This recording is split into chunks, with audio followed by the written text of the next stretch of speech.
A continuación, como primer tema dentro de este seminario internacional, que como bien ha mencionado Cristian, cuenta con participación de investigadores de diferentes partes de Latinoamérica. Y como primer tema tenemos la encuesta de la Universidad de Maryland y de Massachusetts Institute, características e importancia, a cargo del doctor Vicente Benítez Zapata. Vicente Benítez Zapata es coordinador de la Unidad para la Generación y Síntesis de Evidencias en Salud de la Universidad San Ignacio de Loyola. Es investigador de la Red Internacional en Salud Colectiva y Salud Intercultural de México, y lo recibimos con un fuerte aplauso. Vicente Benítez Zapata, bienvenido y adelante con tu presentación. ¿Qué tal? Buenos días a todos. Muchas gracias. Me dan la opción de compartir ya. Gracias, perfecto.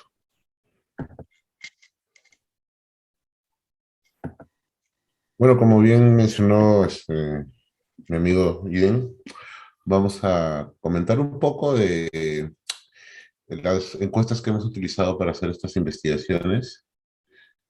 Ambas encuestas han servido para poder utilizar los datos y responder algunas de las preguntas de investigación que se van a mostrar a lo largo de esta jornada. Estas ambas encuestas, bueno, una dirigida por el MIT y la otra dirigida por la Universidad de Maryland, tenían como objetivo, pues, en un contexto de epidemia, poder permitir identificar ciertos patrones, ciertos factores y poder a partir de ahí tomar decisiones, ¿no? Utilizando un recurso que en general es de fácil acceso y no es tan costoso, ¿no?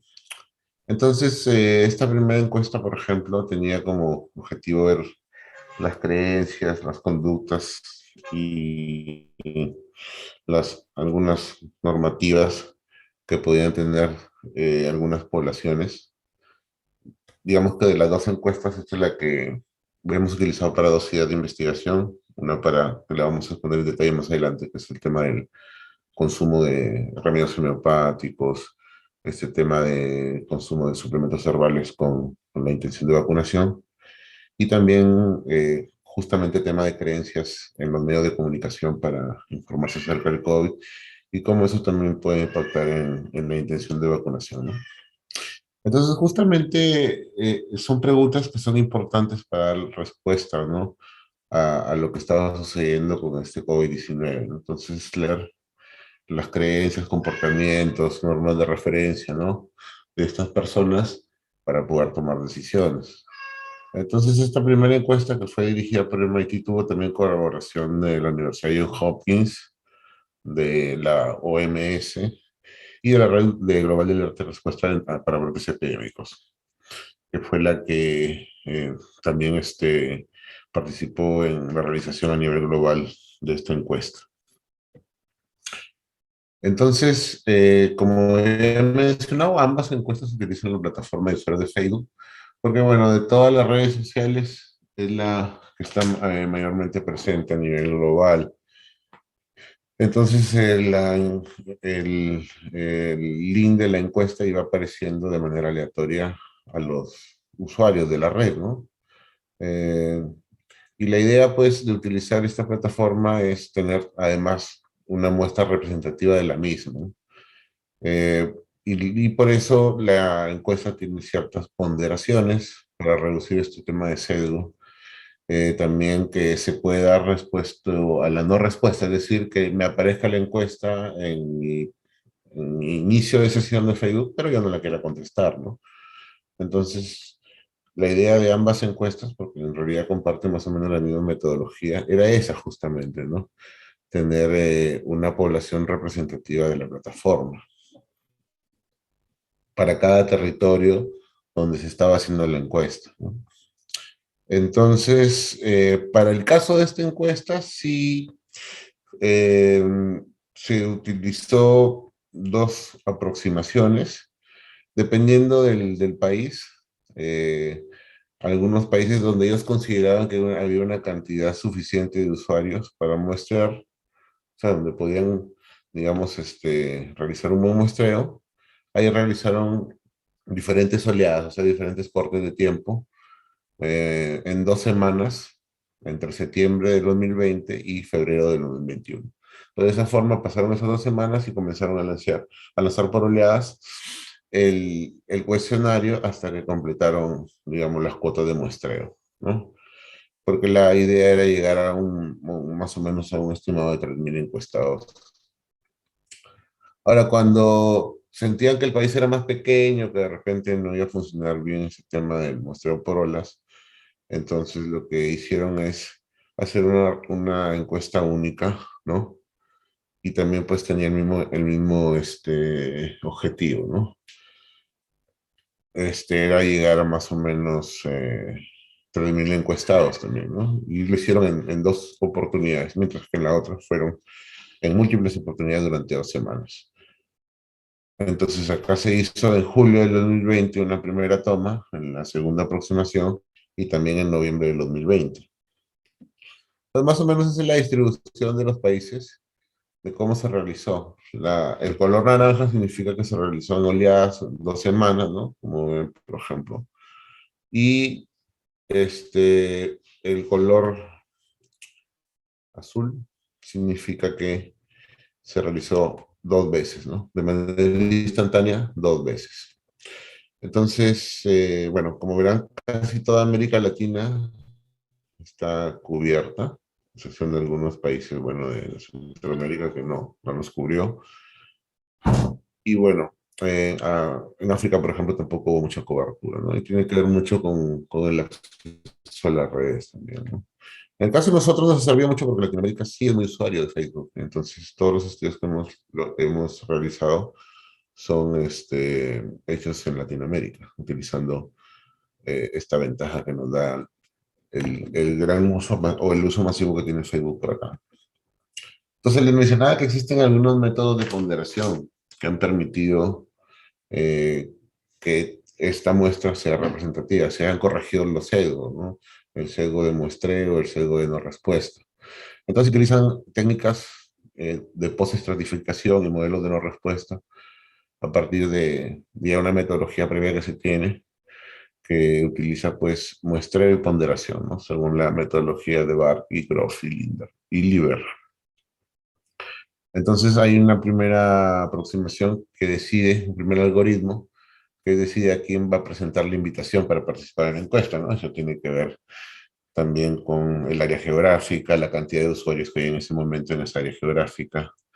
Y luego, a través de esta ponderación, se da una ponderación para proporcionar al usuario una representatividad, ¿no? O sea, un usuario puede representar 15.000, 20.000 usuarios, o un usuario podría representar 1.000 o 2.000, dependiendo de la cantidad de usuarios que podrían haber en esa área geográfica. Y posteriormente pues se trata de corregir el error de la encuesta debido a los sesgos de no respuesta, ¿no? La idea es poder minimizar estos errores de representación debido pues a la variabilidad que podría haber en el muestreo y los sesgos de no respuesta. De hecho, hay un paper que da más detalle de la metodología que está acá. La siguiente encuesta es la encuesta que tuvo a cargo la Universidad de Maryland, que se conoce como COVID-19, tendencias e impactos. Esta encuesta, digamos que a diferencia de la encuesta del MIT, es una encuesta que se realizó de manera diaria, todos los días, desde que inició, ha cerrado hace poco. Si no, ha sido el 30 de abril o la quincena de mayo, que ya terminó definitivamente en la recolección. Se cerró la recolección diaria de los datos, ¿no? Ahora solamente están actualizando los servidores, completando la información. Entonces, esta encuesta fue un esfuerzo mayor que hizo en este caso, bueno, la plataforma de Facebook, lanzando diariamente también la encuesta. Y a diferencia de la encuesta de del MIT, tenía más preguntas, tenía más aproximaciones, más que a creencias, conductas, que también las tiene, de hecho, eh, también algunos temas como medir el tema de salud mental, por ejemplo, el tema de la seguridad alimentaria. De repente no me dio de una manera perfecta, pero sí con alguna aproximación que permitía, digamos, hacer una evaluación. Y de hecho en esta encuesta hubo un poco más de esfuerzo en la parte de planteo de preguntas también, ¿no? Ellos hicieron, por ejemplo, una validación, ¿no? Primero, el panel que tenían ellos en Maryland, en la universidad, ¿no? Propusieron las preguntas y luego, a partir de la propuesta del equipo, se hizo un método Delphi para poder validar las preguntas, ¿no? Un método Delphi es básicamente una consulta a expertos que se hace a través de un cuestionario y en donde pues no se conoce quiénes son los expertos, ¿no? Es un panel que está cegado para que no haya, digamos, sesgo en el tema de ser influenciado por otro experto, ¿no?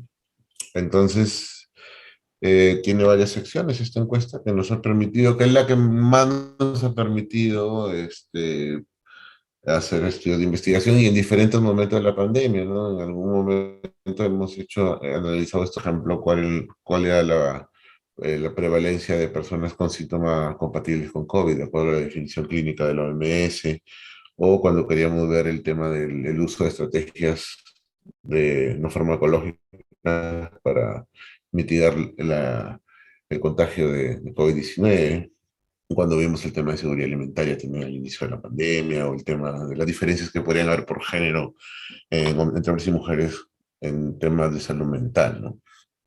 Y posteriormente ya nos ha servido para monitorizar ese tema de las vacunas, ¿no? Tanto que hemos podido llegar incluso a ver algunos factores que se pueden relacionar con el uso de una vacuna ya de refuerzo incluso, ¿no? Que ha sido los últimos datos que Maryland empezó a recolectar a partir de este año en enero, ¿no? Entonces, también nos ha permitido entonces explorar varios momentos de esto que ha sido bastante largo, pues prácticamente duró 2 años. Y pues la idea era poder, como siempre, optimizar a través del uso de recursos, de encuestas, ¿no? Resultados, bueno, obviamente autoinformados, es la manera, la forma de recolección, ¿no? A través de esta red de medios sociales internacional. Entonces, pero la idea era proporcionar datos que sean estandarizados de alguna manera, que nos permitan respaldar un monitoreo, toma de decisiones en todo el mundo. A diferencia de la otra encuesta, esta encuesta cubre mucho más territorio y en tiempo real prácticamente, porque digamos, había como una especie de lag de demora de 2 semanas con los datos. Es decir, yo los quería ver ahorita, en ese momento, y pues hasta 15 días antes de la fecha actual de consulta podía tener la información ya lista, ¿no? Y pues se hacían muestras transversales diarias de usuarios activos en la plataforma. La encuesta se lanzó el 23 de abril, como les digo, ¿no? Entonces nos permitió, al menos en Latinoamérica, que más o menos ustedes recordarán, este tema de COVID empezó en marzo. Entonces, a partir del 23 de abril hemos tenido la posibilidad de tener información de la primera oleada del COVID y poder hacer algunos artículos y posteriormente otros, ¿no? Pues más o menos abarca 114 territorios, países, aunque bueno, no está del todo actualizado, creo que incluso llegó luego a expandirse más y llegar hasta 130 territorios. Eh, y obviamente, al igual que la encuesta del MIT, estaba ponderada por falta de respuesta y ajustado por la demografía básica o el área geográfica, ¿no? Entonces, esta encuesta ha permitido monitorear el impacto del COVID-19 a través del uso de Facebook. Esta es una publicación donde habla un poco más en detalle respecto a este proceso, da una primera aproximación del primer año de la encuesta, ¿no? Una aproximación general con resultados interesantes. Y bueno, pues como les mencionaba, se podía acceder a la encuesta a través del uso de un smartphone o el uso de una computadora desktop. Además, bueno, pues a todos los que estaban en ese momento activos en la red social, el algoritmo de Facebook les invitaba a participar en esta encuesta, ¿no? Y esta estaba alojada en la plataforma Qualtrics. Luego, pues obviamente generaban las respuestas, ¿no? Y esto pasaba pues luego a un equipo que procedía a hacer la, digamos, a colocar los pesos a cada sujeto. Sobre todo hacer hacer el control de calidad, ¿no? El control de calidad, porque acá se hacía un control de calidad incluso, ¿no? Y bueno, posteriormente, Maryland, inicialmente, bueno, inicialmente no, todo el tiempo que estuvo recolectando información, ofrecía estos datos a investigadores que de manera libre quisieran acceder a la microdata, porque también esta encuesta tiene un dashboard donde tú puedes ingresar, ¿no? Pues una pantalla activa donde uno puede ver ciertos indicadores, ¿no?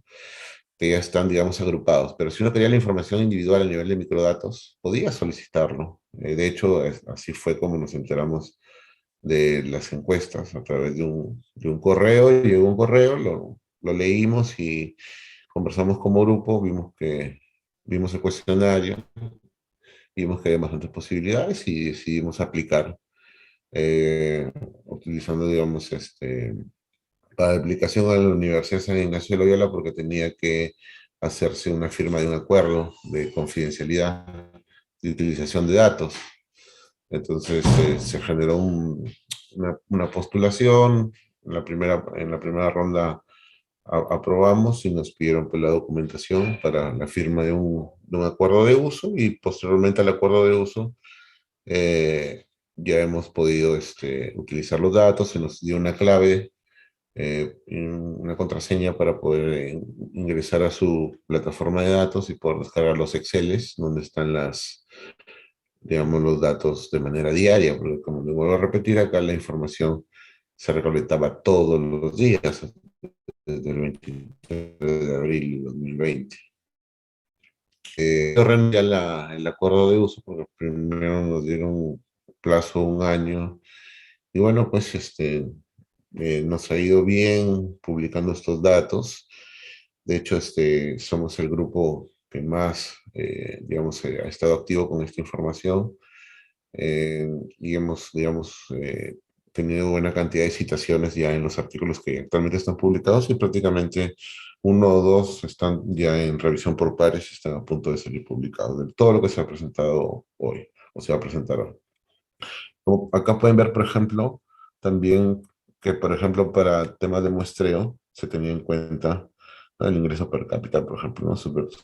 Eh, la cantidad de personas, perdón, de cada área geográfica, ¿no? Entonces, de acuerdo a estos mapas de calor, se hacían también las correcciones y se hacían las ponderaciones. Entonces, esta es una base generada, pues, como ya le mencioné, por la Universidad de Maryland. El objetivo era recolectar información diaria a nivel mundial y les mencioné, pues, que las preguntas se validaron a través de un método Delphi. Tenía varios módulos, tiene varios módulos, características sociodemográficas, algunas cuestiones de salud mental, sintomatología de COVID, reporte de contactos, reporte de temas económicos y de seguridad alimentaria. Y acá nos falta incluir incluso el tema de intención de vacunación. La encuesta salía además traducida, al igual que, no lo mencioné, pero lo metí también, estaba traducida al idioma de la región, al idioma predominante en la región. Y estaba escrita para el caso de Latinoamérica en un español neutro. Sí, de hecho, vimos las preguntas, hicimos la encuesta también para ver cómo era el tema, ¿no? Y como les mencionaba, pues la selección siempre fue aleatoria dentro de un marco muestral que se daba por las características que se mencioné. de hecho hay un artículo, si ustedes quieren tener un poco más de detalle de cómo se hace la ponderación y la metodología para corregir los pesos, cuál es la matemática que existe detrás de esto. Pero nuevamente, no, básicamente lo que sucede es esto, ¿no? Hay una población blanco, que es la de 18 años en adelante, ¿no? Ahí hay pueden haber algunos errores por, digamos, a la hora de seleccionar las áreas geográficas, ¿no? Ahí hay un marco muestral de estos usuarios. Ciertas personas que no van a usar Facebook, no están dentro de la plataforma. Otra Luego, pues y... obviamente va a haber un error de muestreo y finalmente puede haber también un error por el Cuadrata sesgo de no respuesta. Es decir, utilizaciones. me aparece la encuesta en Sí. mi plataforma, pero yo no quiero contestar Cola, la Pepsi. encuesta, ¿no? Hola, Entonces, nuevo. hay un equipo que se Crucero. encarga de ponderar a cada individuo y además, aparte de eso, darle los pesos debidos al diseño del estudio, porque este es un muestreo complejo, obviamente, y hacer una post-estratificación de los pesos para colocarlos en la base de datos, ¿no? Pero de esa forma se cuida que exista la representatividad en la encuesta. Muy bien. Si tuvieran alguna duda, alguna pregunta respecto a esto, encantado de poder clarificarla. Si no hay Bueno, muchas preguntas, les gracias, agradezco Vicente. A mucho. ver, esperamos las preguntas. A Aquí ver, Juan Collavino consulta sobre las características de la ficha técnica de la encuesta. Parece que sobre el sí, a aspecto de ver, la conectividad, Vicente. Sí. ya. Bueno, sí, existe una ficha técnica de la encuesta. De hecho, como les mencioné, la encuesta es de acceso libre siempre y cuando se genere el convenio con la Universidad de Maryland, se le envíe la postulación, que básicamente lo que es, te pide para qué la vas a querer, las actividades de investigación, pero está también de manera libre el cuestionario, está ambos, ¿no? Entonces sí hay una ficha técnica que básicamente es un manual de usuario, con las cuestiones técnicas y también cómo se ha diseñado el cuestionario, ¿no? Si gustan, me dan un rato y busco la página web donde está. A ver. Dame un segundo, a ver si la puedo ubicar rapidito acá. Y la vemos juntos. Ok, gracias. Si no, vamos viendo otra pregunta también. Acá está, mira, por ejemplo, ¿no? Aquí está. Entonces, esta página, tú puedes entrar ahí y con este link tú puedes entrar a la ficha técnica que es un PDF, ¿no? Que es la guía de usuario. Y acá puedes encontrar todo este tema de cómo ¿no? Una pequeña introducción, cómo se hace todo el proceso y cómo se pondera la data también, cómo se hacen las correcciones, están en más detalle, ¿no? Algunos tips para los usuarios. Hay pesos diarios y pesos semanales incluso, ¿no? Depende de qué quieres usar, cómo se han estratificado, por ejemplo, miren, por los rangos de edad, ¿no?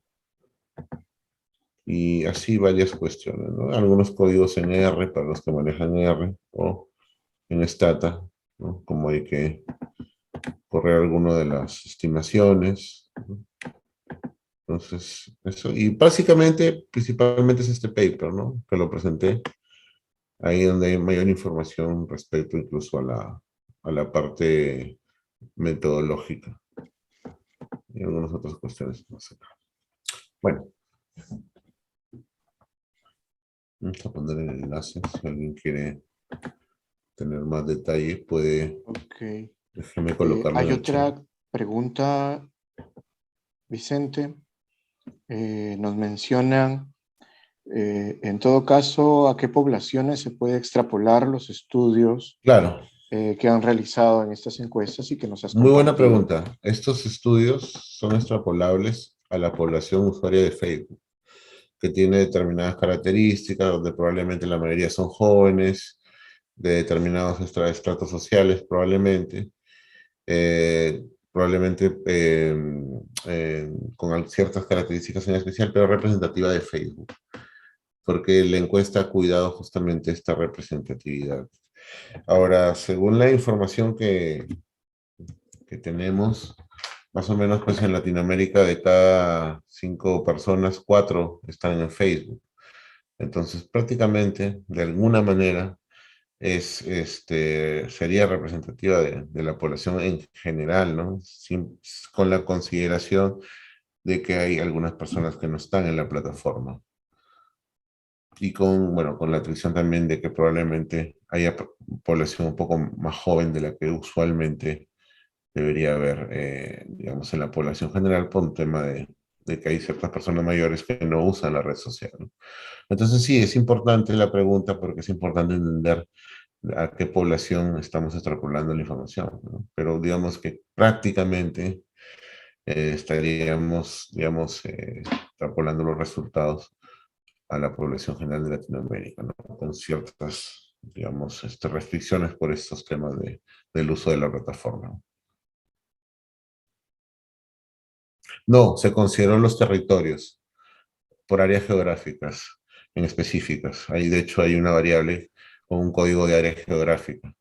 Entonces se construyeron clústeres. No es por país, es por territorio. Bien, Vicente, también nos preguntan si se podría ampliar la metodología de muestreo de la encuesta, sobre todo sabiendo que la mayoría de encuestas en redes sociales son muestreos por conveniencia. Sí, en el link que les he puesto ahí, o lo voy a volver a poner, está la guía de usuario donde pueden, digamos, obtener mayor detalle sobre el muestreo.